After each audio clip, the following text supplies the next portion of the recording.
Hello everyone, most welcome to this class. मैं आप सभी का स्वागत करती हूं to another session of learning, gaining, improving, improvising. Okay, तो आज हम क्या करने वाले हैं? We are going to do here idioms beginning with the alphabet E for you. और ये सारे के सारे हमारी सीरीज जो alphabet A to alphabet Z है उसका एक पार्ट है। ठीक है, तो चलो हम शुरुआत करते हैं। एंड आई ऑलवेज से कि मैं प्रैक्टिस एक्सरसाइज के बस 2-3 क्वेश्चन ही यहां पर करूंगी। ओके, बाकी सारे क्वेश्चंस आपके पास जो स्टडी मटेरियल है, लुमिनेर इंग्लिश मास्टरी कोर्स का जो स्टडी मटेरियल है, वहां पर आपको बाकी का प्रैक्टिस मटेरियल मिल जाएगा। तो वहां से आप बाकी के क्वेश्चंस प्रैक्टिस करेंगे। Okay, very very important for you to practice. Okay, you have to do that. अब देखो यहां पर आपके सामने क्या है? ईगल आइड। ईगल, चील। चील किस चीज के लिए जानी जाती है? ईगल। आपने सुना है ईगल के बारे में? देखो हमारी ये जो बर्ड्स हैं, एनिमल्स हैं, इंसेक्ट्स हैं, ये भी किसी ना किसी चीज का संकेत करते हैं। जैसे कि हमने बी के बारे में डिस्कस किया था बी लिस्ट में, कि बी जो होती है वो बिजी होने के लिए जानी जाती है, वो कॉन्स्टेंटली भिन भिनाने के लिए जानी जाती है। तो वहां से हमारा इडियम आया था, okay, bee in one's bonnet. Okay, और as busy as a bee, ये भी वहीं से आता है। तो उसी तरह से अब आप मुझे बताओ चील किस लिए जानी जाती है? What is a eagle known for?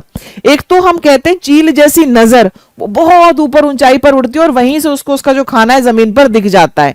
एक तो वो उस चीज के लिए जानी जाती है।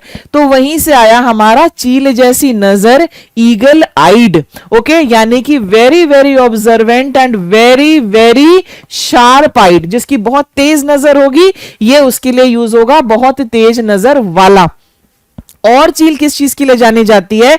चील जानी जाती है ऊंचाइयों के लिए। चील को हम जानते हैं उसकी तेज नजर के लिए, इसलिए चील से हुआ ईगल आइड। फाइन, आगे देखो, आगे आपके सामने क्या है? Early bird. Early bird, a person who takes opportunities before others. क्यों ऐसा होता है? ओके, बहुत सारे स्टार्टअप्स आप देखना, देवर अर्ली बर्ड्स, उस फील्ड में वो जल्दी आ गए थे। अर्ली बर्ड हमेशा वो होता है जो अपॉर्चुनिटी को दूसरों से पहले ग्रास्प कर ले। ओके, तो जो पहले अवसर का लाभ उठाता है। नए शोरूम्स वगैरह खुलते हैं, वो क्या देते हैं? वो अर्ली बर्ड ऑफर देते हैं ना, और उसमें वो कहते हैं कि आप आइए, हम आपको 40% डिस्काउंट देंगे। यानी कि जो पहले आएगा उसके लिए है ये। Okay, understood. आगे, easy come easy go, something gained easily is even lost just as easily. अगर आपने कोई चीज जो है बिना मेहनत के पाली है तो आप उसको बड़ी आसानी से खो देंगे, क्योंकि आप उसकी वैल्यू नहीं समझेंगे। Easy come easy go. Next देखो आपके सामने, we have eat humble pie. Eat humble pie यानी कि अपनी गलतियों के लिए अपोलोजाइज करना, अपनी गलतियों के लिए माफी मांगना। To apologise for one's mistakes, माफी मांगना। Next, what do we have? We have here educated guess.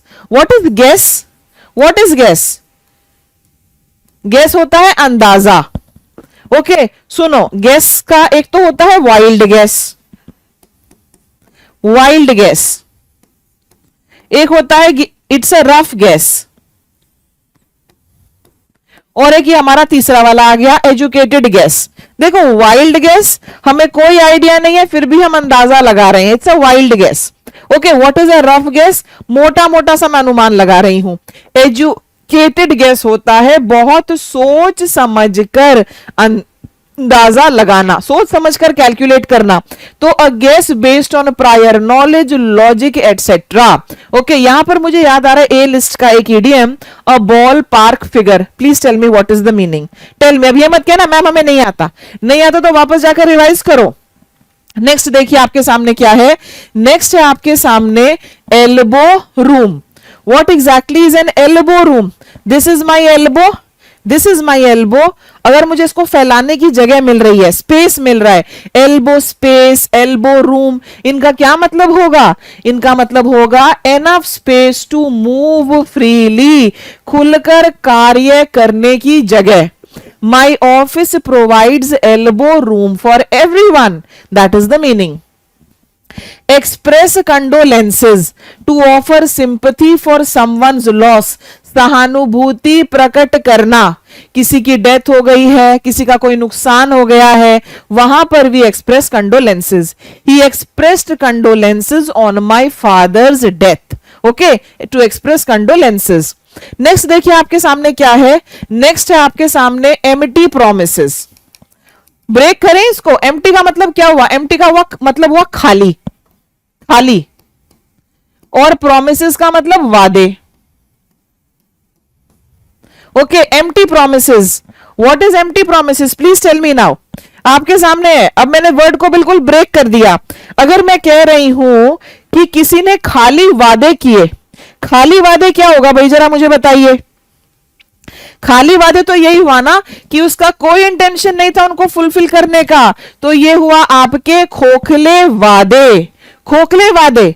On YouTube, you will find many channels. They will make huge commitments to you, but after some time you will realize that they were empty promises. वो खोखले वादे थे. Okay, मैं empty से आपको कुछ और बताना चाहूंगी. लिख लो आप. Empty vessels make the most noise. Empty vessels make the most noise. ये बिल्कुल हिंदी वाला है आपका, एक है उससे आया. Empty vessels make the most noise. खाली बर्तन बहुत ज्यादा छलकता है, वो सबसे ज्यादा शोर करता है. आप एक बर्तन को अगर पूरा ऊपर तक भरा है पानी से तो कोई आवाज नहीं आएगी. अगर आप उसको आधा भरो तो आवाज आती है जब आप उसको लेकर चलते हैं. इसका मतलब ये हुआ कम नॉलेज वाले लोग ज्यादा दिखावा करते हैं, ज्यादा शोर मचाते हैं. That is the meaning of empty vessels make the most noise. वो वहां पर आपको दे दिया. ओके, उसके बाद क्या होता है? एम्प्टी प्रोमिसेस हमने यहां पर कर ही लिया. और क्या हो सकता है एम्प्टी से? एम्प्टी प्रॉमिस हो गया. एक मेरी फ्रेंड से मैं रिसेंटली बात कर रही थी और उसने कहा Neeru I am very sad. मैंने बोला क्या हुआ भाई, वाई आर यू सैड? तो बताओ उसने क्या कहा. ये नया लेटेस्ट वर्ड है, आपको मैं बताती हूं. उसने मुझसे ये कहा I am going through the empty nest syndrome. Okay, अब ये एम्प्टी नेस्ट सिंड्रोम क्या है? एक बार मैं yes. Okay, she said, I am going through the empty nest syndrome. अगर आपको नहीं भी पता ना, ब्रेक करो भाई. SYNDROME. हाँ, empty nest syndrome. So what can be this empty nest syndrome? आप जरा मुझे बताइए क्या हो सकता है. Why was my friend sad? बड़ी सैड थी और मुझसे वो बात कर रही थी. She was venting out in front of me. Venting out का मतलब क्या होता है? किसी के सामने एक्सप्रेस करना. She was getting a load of her chest. वो अपने दिल का भार हल्का कर रही थी. ओके, इसके बारे में वो बहुत बात कर रही थी. Empty nest syndrome. जब बच्चे बड़े हो जाते हैं, देखो एम्प्टी खाली, नेस्ट घोंसला, घोंसला खाली हो गया. जब बच्चे बड़े हो जाते हैं, मेरा भी ये फेज आने वाला है मेरा भी ये फेज आने वाला है. जब बच्चे बड़े हो जाते हैं, 12th में आ जाते हैं, वो क्या करेंगे? वो पक्षी बेचारे उड़ जाएंगे और हमारा जो घोंसला है वो खाली हो जाएगा. तो उस टाइम मदर्स को कैसा लगता है? मदर्स को बड़ा सैड लगता है कि अरे सारा दिन वो छोटा बच्चा मेरे पीछे घूमता था, मम्मा ये मम्मा वो, और फिर वो सैड होती है. तो ये एम्प्टीनेस सिंड्रोम, ये लाइफ का एक वो फेज होता है जब बच्चे बाहर चले जाते हैं और पेरेंट्स को उनकी कमी बहुत महसूस होती है. So my friend was going through this. That is an empty nest syndrome. Empty mind, खाली दिमाग.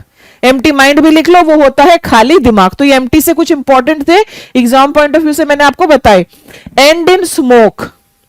Okay, to result in nothing और फेलियर. सब कुछ धुआं हो जाना. ओके, एंड इन स्मोक यानी कि सब चीजें जो है वो फेल हो गई, असफल रही. His initial projects ended in smoke. His initial efforts ended in smoke यानी कि उसका कोई नतीजा नहीं निकला. फिर है एनफ इज एनफ. इनफ का मतलब क्या हुआ? पर्याप्त. हिंदी में तो उसको पर्याप्त ही कहेंगे. क्या हम ऐसे कहते हैं गुस्से में किसी को अब बहुत हो गया? क्या हम ऐसे कहते हैं बहुत हो गया? एनफ इज एनफ, ये वही है, बहुत हो गया. यानी कि हम ये कह रहे हैं कि इससे ज्यादा हम एक्सेप्ट नहीं करेंगे, बस बहुत हुआ. मैं किसी से पैसे मांग रही हूं, उसने मुझसे उधार लिए थे. Whenever I go to ask him, he cooks up a story. He gives me a cock and bull story. One day my fuse will blow off, and then what will I say? I will say enough is enough. Enough of your empty promises, बहुत हुआ, yes enough is enough, बहुत हुआ। आगे चलो, escape one's lips, ये है आपके सामने, to escape one's lips, escape मतलब बचना, बताइए ये क्या होगा? क्या आप ऐसा कहते हैं, ओ ये मैं बताना नहीं चाहता था, मेरे मुंह से निकल गया, किसी को बताना मत? क्या हम ऐसा कहते हैं कि मेरे मुंह से निकल गया, मेरे मुंह से निकल गया? ये वही है मुंह से निकलना, टू से समथिंग अनइंटेंशनली, गलती से कुछ बोल जाना, to escape one's lips. Okay, every dog has his day, everyone gets a chance to succeed eventually, हर कुत्ते का दिन आता है, इसका मतलब ये, अगर मैं इसका लिटरल ट्रांसलेशन करूं तो हर कुत्ते का दिन आने का मतलब ये होता है कि आपकी लाइफ कितनी भी बुरी हो, कितनी भी बुरी आपकी लाइफ हो, पर लाइफ में आपको एक बार मौका जरूर मिलेगा, एक बार मौका जरूर मिलेगा। Every dog has his day, everyone gets a chance to succeed eventually, हर किसी का समय आता है। पता है मैं रिसेंटली कुछ देख रही थी तो उसमें इस तरह से वो कह रहा था कि कूड़े का भी स्थान बदलता है। अगर कोई कचरा ही है, कचरा क्या है हमारी सोसाइटी में सबसे, जिसको जिसकी जरूरत किसी को भी नहीं है, वो कचरा है, कूड़ा है। कूड़े को भी तो एक स्थान से उठाकर दूसरे स्थान पर रखा जाता है, दैट मीन्स कि हर किसी को अपॉर्चुनिटी मिलती है। Okay, every inch completely, in every way, पूरी तरह से, every inch of the house was painted, every inch of his business is in debt. Okay, पूरी तरह से, completely. Okay, every trick in the book, ये important है और आप मुझे बताइए कि इससे हमारा क्या है इसका मतलब।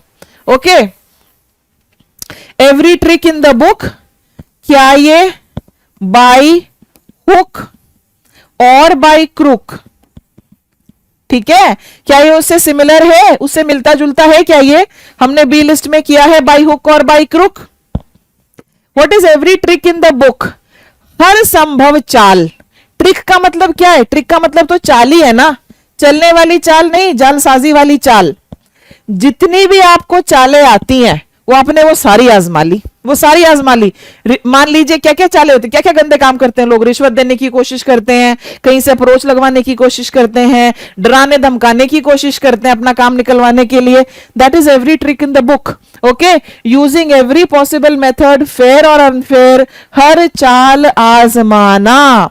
ही tried every trick in the book to win the contract, to get the contract. Okay, चलो, expand your horizon to broaden one's perspective, आपका जो दृष्टिकोण है, आपका जो सोचने का तरीका है, आपका जो नजरिया है, आप जरा उसको ब्रॉड करें। थोड़ी ट्रेडिशनल फैमिलीज में लड़की ये कह रही है, पापा जी मुझे तो शादी नहीं करनी है, मैं तो अभी 22 साल की हूं, मुझे ये करना है, मुझे वो करना है, 10 चीजें अपने पापा जी को बता रही हैं। पापा जी कहते नहीं नहीं नहीं नहीं, हमारे परिवार में ये सब नहीं होता बेटा, अब तो तुम्हारी शादी की उम्र हो गई है। फिर लड़की क्या कहेगी, पापा जी आप अपने ना सोचने का तरीका बदलिए, you need to expand your horizon. समझ में आया? To broaden your perspective, the time has changed, समय बदल गया है। Expand your horizon. Emerge out of thin air, ये है नेक्स्ट आपके सामने, to emerge out of thin air, ये है टू अपीयर सडनली, अचानक से प्रकट हो जाना। इमर्ज का मतलब क्या? इमर्ज का मतलब तो बाहर ही आना है, और आप हवा से बाहर आ रहे हैं, यानी कि किसी ने आपको आते हुए नहीं देखा। अगर किसी ने आते हुए नहीं देखा देन फिर क्या है इसका मतलब कि अचानक से प्रकट हो जाना। इसका मतलब यही हुआ कि आप अचानक से जो है प्रकट हो गए। ठीक है, आगे चलते हैं हम। नेक्स्ट हमारे सामने क्या है? And in a fiasco. Okay, इसका मतलब भी यही होता है पूरी तरह से कंप्लीट फेलियर हो जाना, किसी चीज का पूरी तरह से असफल होना। The annual function ended in a fiasco due to power failure, due to rains. Okay, पूरी तरह से असफल हो जाना। अब यहां पे मुझे ये वर्ड नजर आ रहा है एंड। Okay, END, and. तो क्या एंड से मैं आपको कुछ और बता सकती हूं? बताइए आप मुझे। एंड इन अ फियास्को जो है आपने लिख लिया। ओके, देखिए यहां पर अब आप लिखिए at the end of the day. Okay, ये बहुत इंपॉर्टेंट है। At the end of the day, इसका क्या मतलब होगा at the end of the day, मुझे बताओ। आपने हिंदी में इस तरह से सुना है आखिरकार, okay. At the end of the day का मतलब होता है इवेंचुअली, आखिरकार। At the end of the day do what makes you happy, आखिरकार आप वही करो जिससे आपको खुशी मिले, ये होता है। एक जो इन्हें सार जैसा वर्ड है ये, at the end of the day का मतलब होता है आखिरकार, ओके। ये यहां पर आपको दिया गया है, एंड से मैं आपको ये वाला जो है ये बताना चाहती थी, at the end of the day, okay. और क्या हो सकते हैं हमारे एंड से, ओके। और हो सकता है end of the road, end of the road, end of the road, ROAD, road खत्म हो रही है, इसका क्या मतलब हुआ एंड ऑफ द रोड। देखिए मैंने आपके लिए लिख दिया एंड ऑफ द रोड, इसका मतलब है कि यहां से प्रोग्रेस पॉसिबल नहीं है, no progress is possible from here, यहां से प्रोग्रेस पॉसिबल नहीं है। हम बहुत बार कहते हैं ना, and then we reached a dead end, वो जो डेड एंड है, मैं थोड़ा सा इधर हो जाती हूं ताकि आप देख सकें, वो जो डेड एंड है उसका मतलब क्या हुआ कि अब वहां से प्रोग्रेस, वहां से तरक्की जो है वो पॉसिबल नहीं है, ठीक है जी। तो हमने आपको दो बताए, at the end of the day क्या होता है, एंड ऑफ द रोड क्या होता है, ठीक है। और क्या हो सकता है, डेड एंड भी आपको बता दिया मैंने, ओके। एक और लिख लो, burn the candle at both ends, burn the candle at both ends, इसका क्या मतलब हो सकता है, to burn the candle at both ends, वहां पर मैंने आपके लिए लिख दिया to burn the candle at both ends, ये होता है डूइंग एक्सेसिव वर्क, अत्यधिक काम करना। मोमबत्ती जो है आपकी एक तरफ से जला रहे हैं आप, बिल्कुल सही, ऐसे तो जलानी है, लेकिन आप दोनों तरफ से जला रहे हैं, इसके दो मीनिंग्स हैं, एक तो एक्सेसिव काम करना, ओवरबर्डन्ड है, दूसरा इसका मतलब क्या होता है, दूसरा इसका मतलब ये होता है कि फिजूल खर्ची करना, ये इसके दो मीनिंग्स हैं, ओके। एंड से मुझे कुछ और याद थे, ठीक है, एंड से मुझे कुछ और याद थे, वो सारे के सारे जो हैं मैंने आपको बता दिए, ठीक है। तो अब हम इसको जरा क्लीन करें, मोमबत्ती को भी क्लीन कर देते हैं। I think my hand is better and faster, ठीक है, चलो आगे आ जाए। Now the board is clean, giving me space to write more. Eat like a horse, घोड़े की तरह खाना, बहुत ज्यादा खाना। To eat like a horse is to eat a lot. Evening of life, okay. Evening किसी चीज के अंत को सिग्निफाई करता है, अगर पूरा दिन है मॉर्निंग अर्ली पार्ट होता है, okay. Evening almost the end, evening of life फिर क्या हुआ, इवनिंग ऑफ लाइफ हुआ आपका बुढ़ापा, old age. My parents are now in the evening of their life, यानी कि they are in their old age, okay. Evening, equal opportunity, fair treatment for all, सबको समान अवसर मिलना। Our country promises equal opportunity for all, our organization promises equal opportunity for all, okay, equal opportunity। लीजिए, ई से शुरू होने वाले जितने भी हमारे इंपॉर्टेंट idioms थे वो सारे के सारे मैंने आपको करा दिए हैं। And now here we are on the exercise, okay. Exercise पर हम आ गए हैं और आप मुझे बताइए इसका आंसर क्या होगा। एक्सरसाइज में मैं सिर्फ 2-3 क्वेश्चंस कराऊंगी, बाकी करना आपके ऊपर है, आपके ऊपर, आपको खुद करनी है एक्सरसाइज, बहुत जरूरी है ताकि आप जान सकें कि कैसा आपका स्कोर चल रहा है। To eat humble pie, to eat humble pie का क्या होता है बताइए जरा, to apologise for the mistake. Empty promises, खोखले वादे, promises not failed meant to be fulfilled. Emerge out of thin air, to appear suddenly. Elbow room, 4 के साथ हमारा ए जाएगा, elbow room enough space to move. 4 के साथ ए कहां पर है, ये रहा,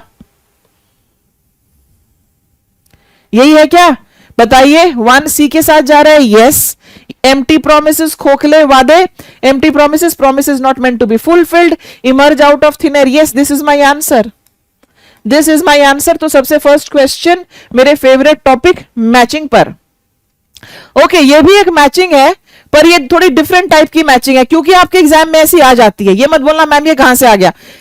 प्रीवियस ईयर पेपर्स देखो, मेरे से क्वेश्चन करने से पहले, before raising a finger at me, please go and take a look at the previous year papers, वहां पर आते हैं ये। आपका ये जो एग्जाम है, इसकी ब्यूटी ही ये है कि आप इसको ब्यूटी तो नहीं मानेंगे, पर मैं इसको ब्यूटी मानती हूँ कि क्वेश्चंस की डिजाइनिंग जबरदस्त है। ओके, ईडीएम से fill in the blanks, EDM से which of them is correct, which of them is incorrect, और एक इस तरह का भी आ जाता है जिसमें आधा ईडीएम लिस्ट 1 में, आधा ईडीएम लिस्ट 2 में। ओके, ओ यहां पर तो आपको ईडीएम लगाना है और सेंटेंस को पूरा करना है। He had to the okay 1 minute, he had to the grand plan, my grandfather is in the, without any warning the thief। बताइए, अब हमें इसमें he had to, बताइए क्या होगा? Okay, he had to face the music of his actions। Okay, face the music of his actions होता है परिणाम भुगतना। My grandfather is in the evening of life, बिल्कुल सही। ओके, द ग्रैंड प्लान, जो वो प्लान था, the grand plan ended in smoke, हवा हो गई। Without any warning the thief emerged out of thin air, evening of life बुढ़ापा। Face the music for his actions, consequences face करना। Ended in smoke, okay सब धुआं हो जाना। Okay, कोई रिजल्ट नहीं निकला, सब जीरो हो गया। Emerged out of thin air, अचानक से प्रकट हो गया। अब यहां पर ये कहां पर है? अब D4, where is D4? D4 इन दोनों में है। और ए किसके साथ जा रहा था? ए का एरो कहां आ रहा है भाई? ए का एरो यहां पर आ रहा है 2 पर। A2 is where? A2 is here. यही है क्या? C फिर 1 के साथ जा रहा है, C1। Yes, this is my answer, this is my answer for this question. A, this is my answer. ठीक है, चलो एक और कर लेते हैं। एक्सप्रेस कंडोलेंसेज मीन, इसका क्या मतलब है? To show excitement, to offer sympathy, give congratulations, make a joke. Very simple, offer sympathy for someone's loss. B is my right answer. Okay, B is my right answer. और बाकी के सारे जितने भी प्रैक्टिस एक्सरसाइज के questions हैं वो आप खुद करेंगे, कुछ तो आपको खुद भी करना है ना। Okay, so that is all my dear students, इस वीडियो में हम इतना ही करेंगे। Please do like the video, नीचे वीडियो के नीचे लाइक बटन है, उसको आप दबाएंगे, सब्सक्राइब करेंगे चैनल को, and all those people whom you think this video could be beneficial, ये वीडियो जिन लोगों के लिए भी आपको लगता है उनकी मदद कर सकता है, प्लीज वहां भी इसको शेयर करें, कमेंट जरूर करें। Okay, thank you so much for watching, bye bye.